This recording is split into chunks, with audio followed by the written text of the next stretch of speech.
All right, hey guys, my name's Andrew Moore. I'm just going to talk to you about our product, DRIBBLE. So DRIBBLE is a plug-and-play water management system. The idea behind it is that it's based on an incident that occurred to me about a week ago. I was basically washing up the dishes in my house, and a friend of mine called to the door. I went outside, was talking to them for a few minutes, and then they said they were going out, they're going to town, have a few drinks. I said, fantastic, I'll go with. I was outside, went out, had a couple of drinks, came back late that night, just went straight to bed, got up the next morning, came downstairs. Obviously I'd left the kitchen tap running all night, water everywhere, right? So I thought, this is a bit of a disaster, but it should be a relatively simple problem to fix, if only there was some kind of product out there to prevent this, right?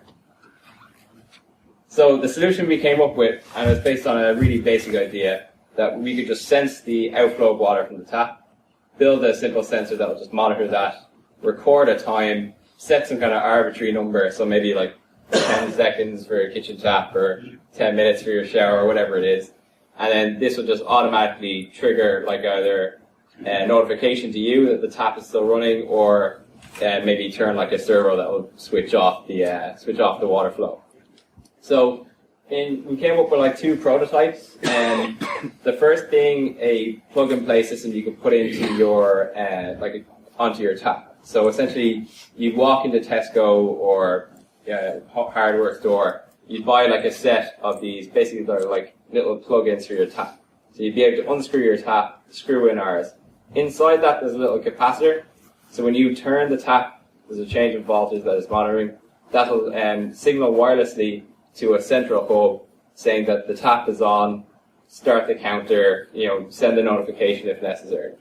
The other prototype that we built was a little sensor that you could clip onto the piping system under your tap. So essentially this is like just a little vibration sensor. We used a piezo sensor, a small little microphone, and it's basically just looking at vibrations through the pipe. So this will tell us that there's water moving through the pipe, and we know that it's active. And then depending on the amount of vibrations that we get, we can put it through like a small algorithm, and that'll tell us a rough idea of the volume of water that's being put through the system.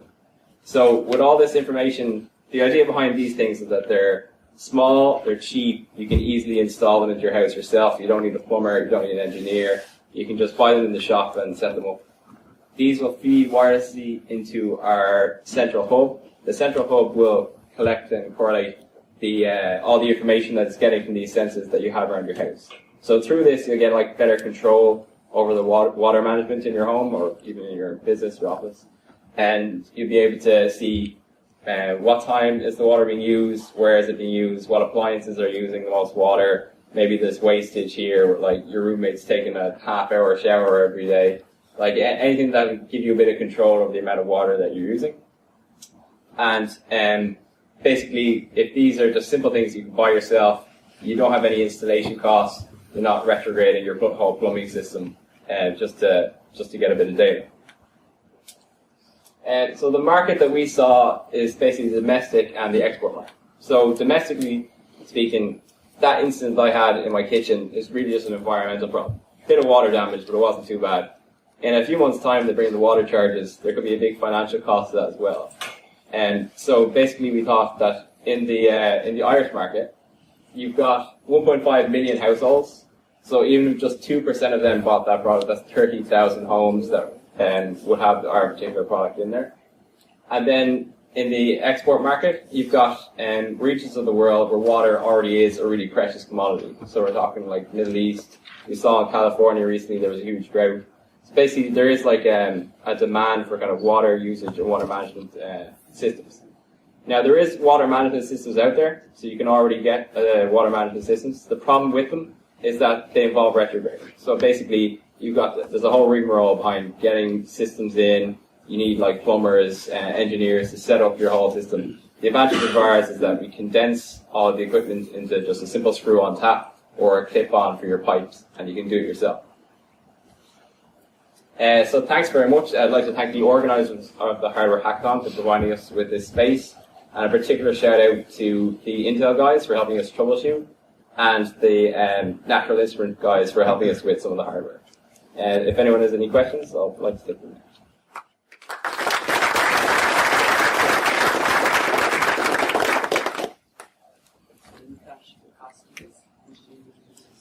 So at the moment we're thinking 70 to 100 quid for a starter kit. So that would include your central hub and maybe 5 or 6 sensors.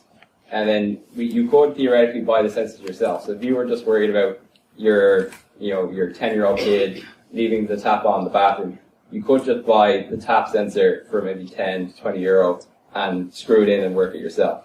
And we think that there is a market there for an entire water management system. So if you had multiple sensors feeding the data back into the central hub, you get a lot more control over where you can see your water usage being. And but that there would be a greater cost then for the central hub. We reckon maybe 50 to 60 quid. There's no way to give any indication of water usage, actual water usage. Well, I mean, at the moment, our tap prototype, it basically just works on an on-off basis. So it clocks it on, starts the counter, when it reaches a certain level, it'll trigger a notification or a signal to basically turn it off. And theoretically, that could be used, if we do it more time maybe, that could be used to signal the volume. And then also our vibration sensor. But by looking at how much vibration we have in the pipe, we could get a sense or an estimation of the volume of water that's moving through it. So you could look at the volume of water we produce, or use. And what about competitors? And there is water management systems out there, but at the moment they're very expensive and they're more for like industrial use. So we're talking about retrofitting an entire plumbing system, and they involve plumbers and engineers to basically come in and set up this whole system for you. We think that there's an advantage there in the commercial use for just a plug-and-play system. You can buy the parts yourself, set up the central hub like you set up your wireless router, and then just like plug in your clips or screw on your tap out. So there's no competitors? No direct competitors that we're aware of, and we know there's a huge public awareness of water at the moment. I'm getting the stop sign there now, so hit the road.